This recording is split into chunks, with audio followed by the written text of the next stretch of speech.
just washed my hair, I swear. Good morning. Technically, it's only 11 o'clock. It is April 5th, and I figured this week I would do a vlog because I haven't worked on anything knitting-wise that I can show you.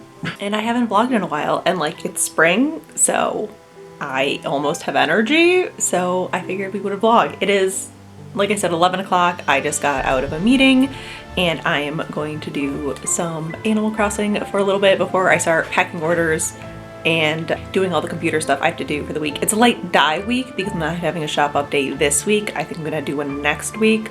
Slash, it's also preparation. Connecticut sheep and wool this month, so it's gonna be light on the shop updates, heavy on the prep for the show at the end of the month. So yeah, welcome to this vlog week. I've missed vlogging. Can you tell? My arm is also so tired. I keep going like this.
Hello, it is 1 o'clock.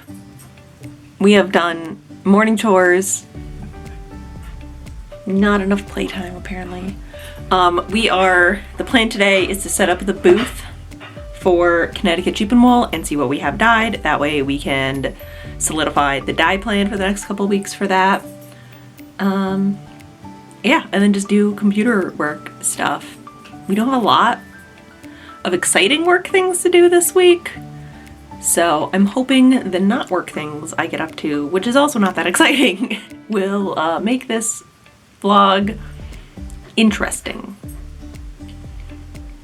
Yeah, so I've got some Sims Let's Plays lined up on YouTube, and I just started following Lone Fox Home on YouTube for like decor things.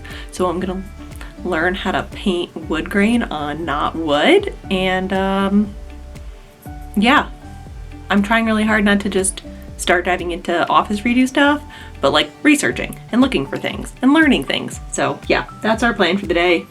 And then to do just some computer work stuff. So we have to now rearrange our grid walls and get the other two out and see what we have in here that we're gonna bring to there. So let's do this.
I think I figured it out. So we have our color palette.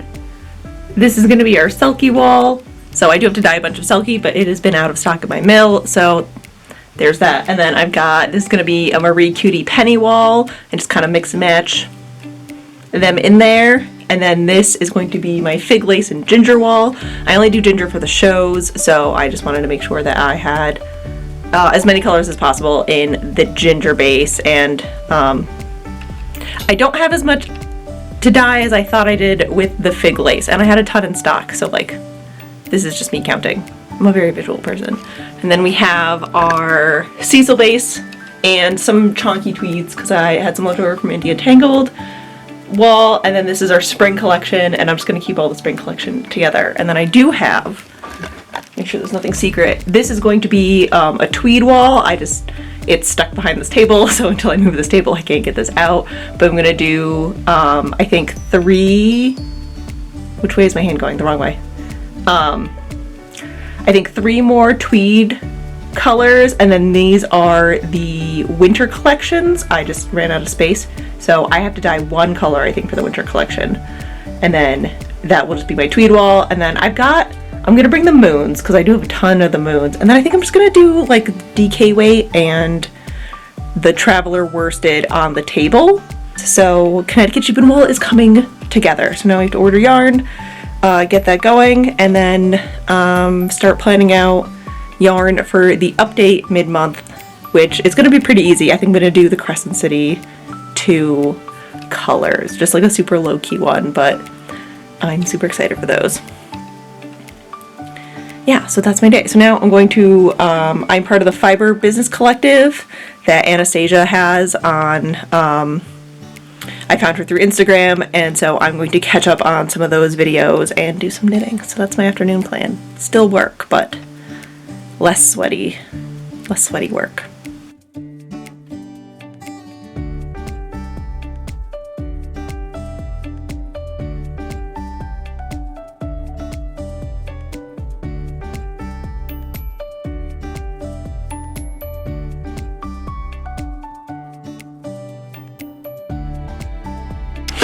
We're gonna go in a second.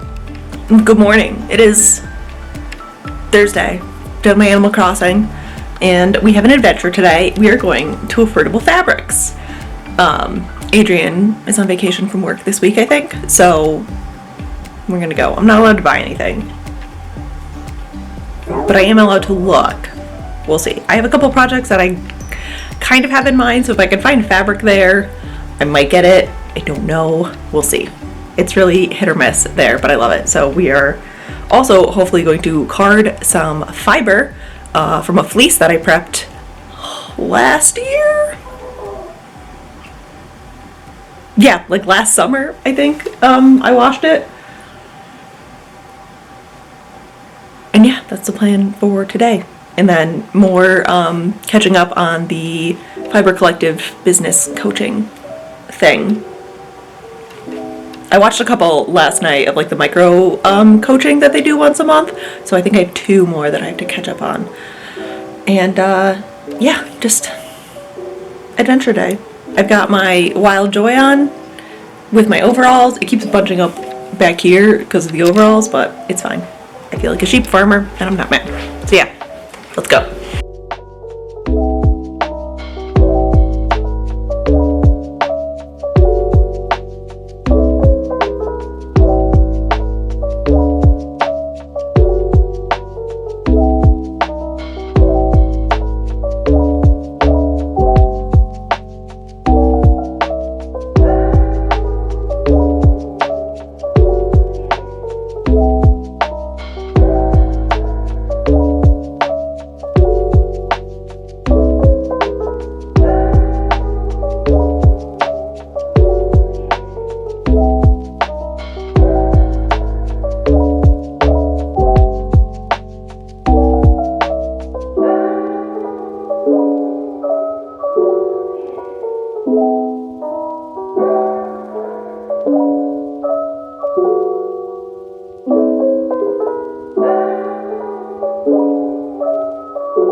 talk about my bangs.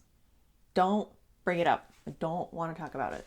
Welcome to the end of this week's vlog, studio vlog, just kind of what I've been getting up to this week. It is Friday, April 8th, and I just want to share the projects that I've been working on as a little wrap up for this vlog. So I've got my coffee.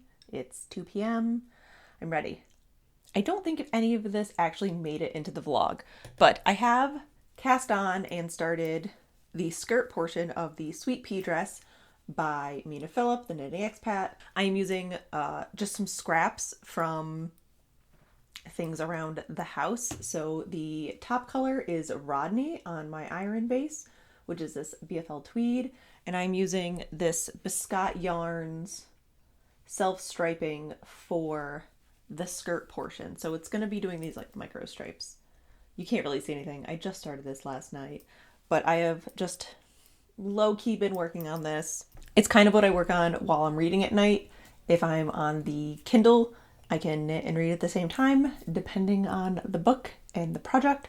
So I don't think you got to see it at all in the vlog, but you did see I have been revamping my Mischief managed shawl patterns. I am planning on doing like a relaunch, a renaming, just a redo of everything except for like the pattern itself. Like the shawl is going to be the same shawl.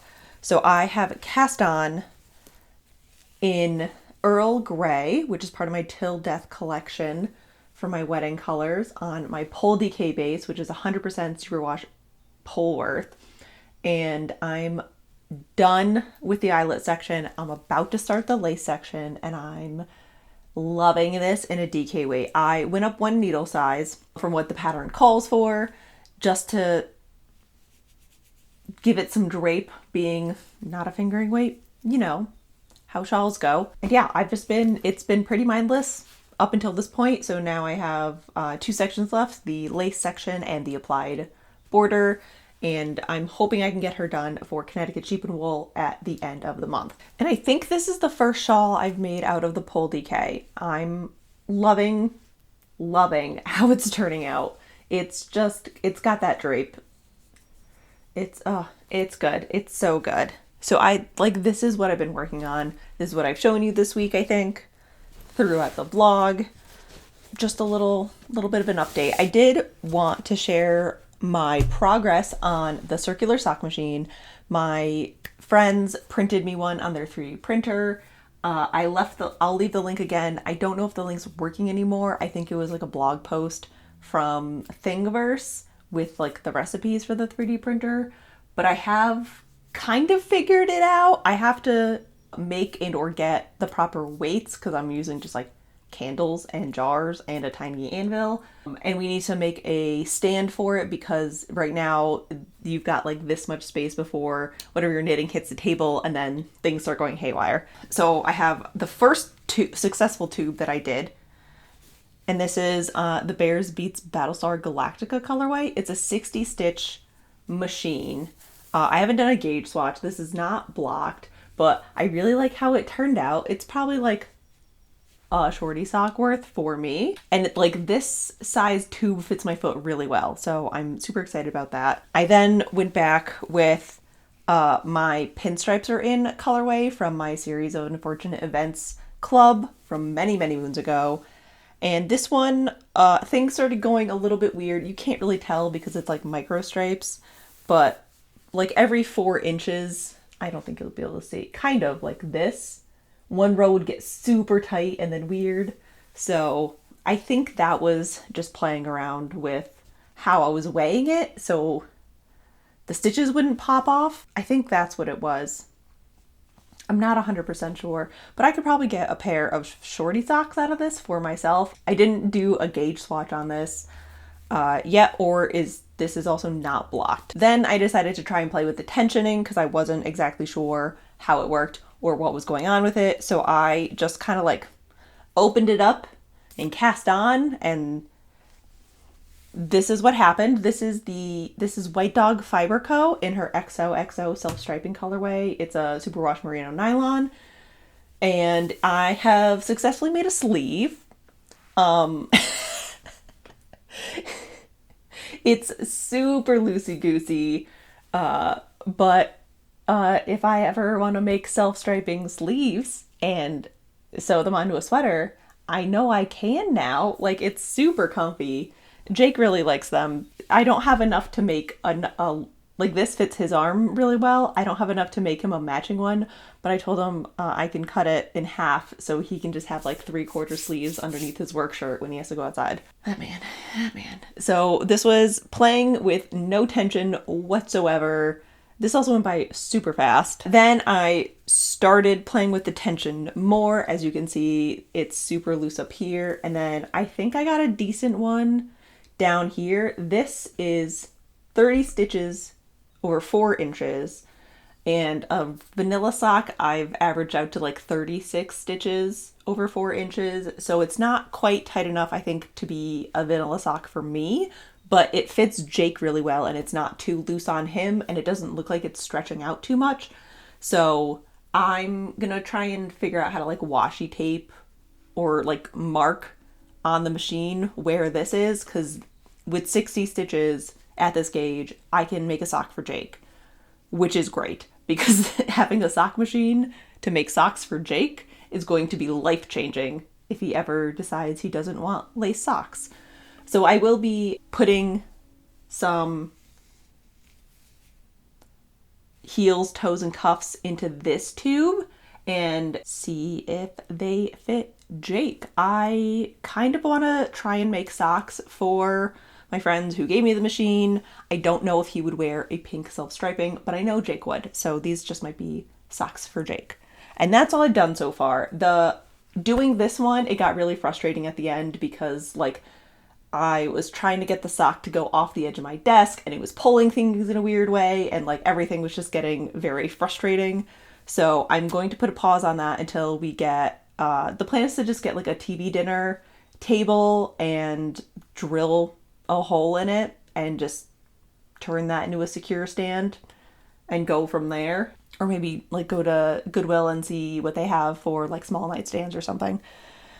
So that's my circular sock machine journey, and it has been a learning curve for sure. I don't have like knitting loom hooks or latch hooks or anything, so I've just been using, I don't even think it's out here, an awl from a sewing kit, and that's been working out, so I think I'm fine with that, and a small crochet hook. So I've gotten pretty good at picking up drop stitches and catching stitches before they get to like where grabbing skipped stitches. That's the word I want. So I'm pretty confident in the ability to make tubes. I have yet to like crank a whole 100-gram tube. I think this is probably like 60 or 70, no, yeah, maybe 70 grams combined. This is about, I tried to get to 50. I think it's about 40 grams. And then I tried to get this to be about 50 grams. So I don't think I actually made it that far. I could weigh them, but that would mean I was prepared for this, and we all know how that goes. But yeah, I'm excited. I have a ton of like self-striping yarn I want to get through, and I think once I get this down, it's going to make me feel a lot better about the state of my stash and my desire to knit vanilla socks, because that desire is zero. Completely zero. And I did want to share, you saw some footage from yesterday. I went over to my parents' house to go to Affordable Fabrics with Adrian and our mom, and then that afternoon Adrian let me use his drum carder, and I made, I think, 5 bats total. They are not cute. I realize now that I think I missed a step of just like brushing down the fiber on the drum carder, so like it's not the best, but it's fine.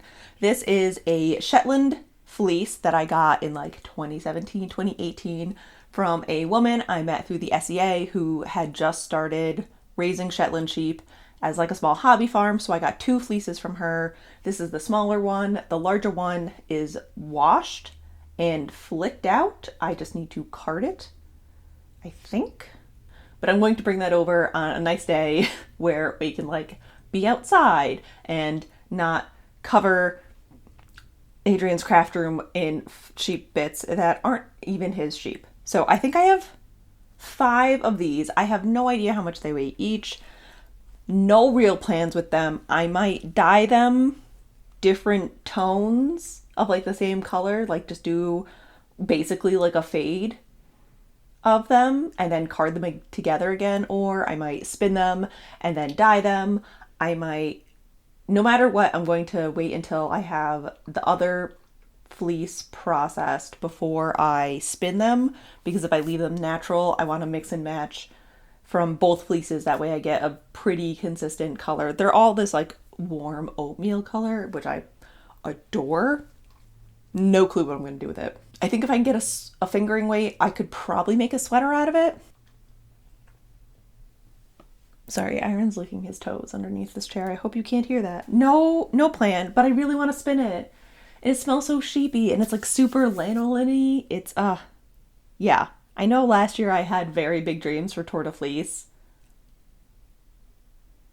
So I'm going to have big dreams again this year. We'll see if I can't really not get farther than last year. Last year I just picked out yarn. Nope. Last year I just picked out fiber and then never did anything. So we can't be worse than that. Right?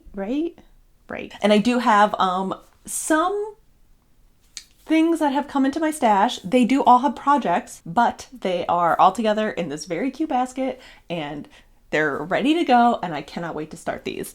So as I said last time, there's a plethora of people having BBs, and it is gift making time. So I hopped on the Kint Picks Felici sale, as one does when they have a sale, and I picked up a bunch of, I got Rustic Cabin and Bookshop, and I got all this swish. Is that what it's called?